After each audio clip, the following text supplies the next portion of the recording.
The one thing that I really admire of the Hizmet movement is that it does not just target Turkey. Even when I was in Turkey, when we were learning about the Hizmet movement, that it started out with, of course, helping locally, but it immediately branched out. So no matter where the calamity is, no matter where the crisis is, they are at the forefront.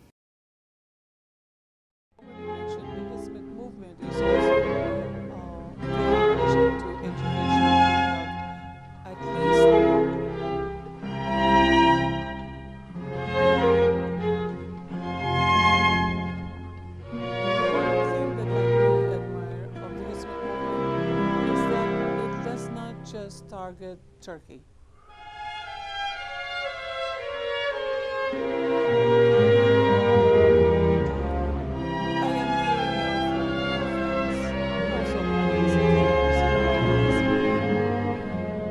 The present administration.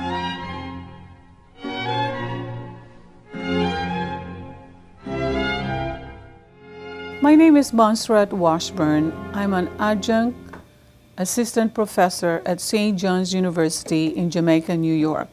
It's in the borough of Queens. It is also from St. John's University that I got my master's in theology. And since 2005, I have been teaching courses in Christian theology. What I am hearing now from my friends, but also I listen to the news about the Hizmet movement. The present administration has been closing Hizmet schools, and I don't understand why. So this is, to me, it is a very critical thing to address, because then closing the schools definitely affect the Turkish people. Doing work in other countries, Hizmet doing work in other countries, it's not going to harm Turkey. It is in fact enhancing the image of Turkey. And the Turkey wants to go and join NATO, for example.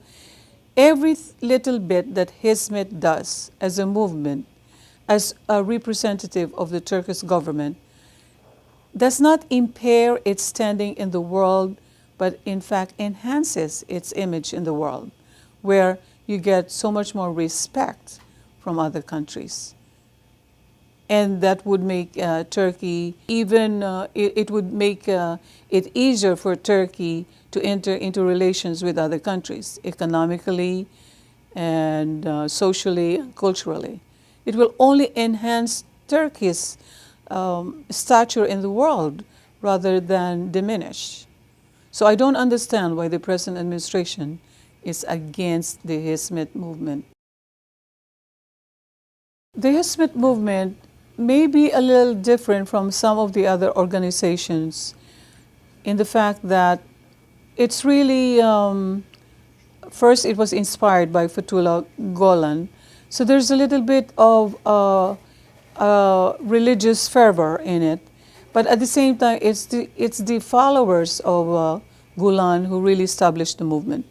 It's grassroots. It came from people who really are sold on the ideas. As I already mentioned, the Hizmet movement is also very much into education. They have at least, from what I know, 160 maybe schools in different parts of the world, as well as, of course, in Turkey. This is the commitment of Fethullah Gulen to enlighten the world, to keep them informed, to make them aware of what is needed in order to survive, in order to thrive. And so education, if everybody is educated, everybody knows exactly what they should be doing in this world, respecting other people, they know how to fend for themselves, then I think that we can say that we are making this world a better place. We are putting the common good up there to be achieved. But education is what causes conflict also. And that is why the world has so much conflict, because people do not understand each other. And it is through education, being aware. I just remembered this person called Malala, who was shot because she was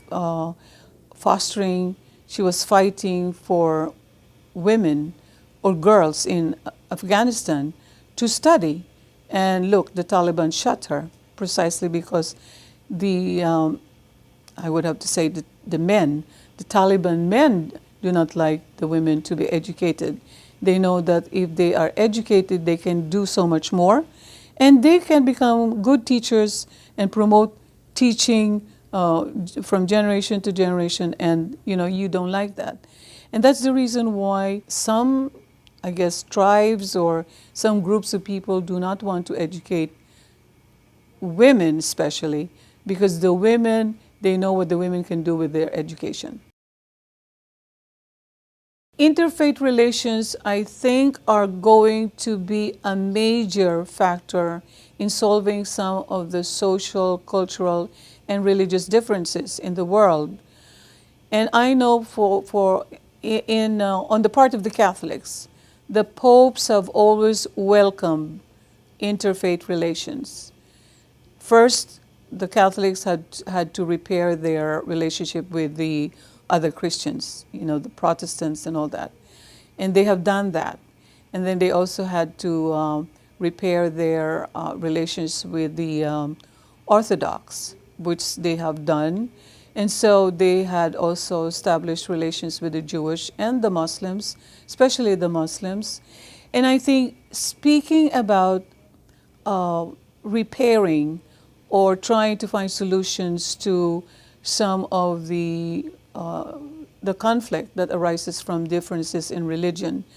I know for a fact that some of our popes, one of them is Pope John Paul II, he had a conversation with Fethullah Gulen, in which Fethullah Gulen was able to even make recommendations to Pope John Paul II as to how to approach such a coming together so that you do not misrepresent your views. I mean, something that you can do politely and civilly, So I think Mr. Gulen was instrumental in enlightening, the Catholics, so that they know how to also open up to the Muslims. So there's something cultural in many of these things, and you have to know the culture before you can even also approach the people that you want to have relations with. With interfaith dialogue, I think it's very, very important, even more important than Jews and Catholics to be involved in interfaith dialogue, because the Muslims are the ones that are most misunderstood. And so they have to be the one at the forefront of interfaith relations. The Jewish and I think the Jewish and Catholics have been doing this for a while. It's the Muslims who have, not that they have been, they did not want them, but maybe there was just not that opportunity. And maybe the Catholics and Jewish also had a little bit of, I wouldn't say animosity, but maybe they did not find it easy to also open up relations with the Muslims. But now anything goes, and everybody now with the social media, the social networks, we are all so near each other. There's no more excuse not to regard each other with respect. The one thing that I really admire of the Hizmet movement is that it does not just target Turkey. Even when I was in Turkey, when we were learning about the Hizmet movement, that it started out with, of course, helping locally, but it immediately branched out. So no matter where the calamity is, no matter where the crisis is, they are at the forefront. I know they have helped even in Haiti, with the earthquakes and everything, they were there. So if there is a calamity, a situation, a dire situation in any country, the Hizmet movement is there. And the Hizmet movement, I think, wants people to know that this is one thing that's different with them. They are not in isolation. They are not just in Turkey. They want the world to know that wherever they are, they will help. And I am, I saw them at work with Sandy. They were all over the place, you know. And they don't have to. This is, they just happened. I know that some of the Turkish people live in New York, but still, the Hizmet movement is a Turkish movement.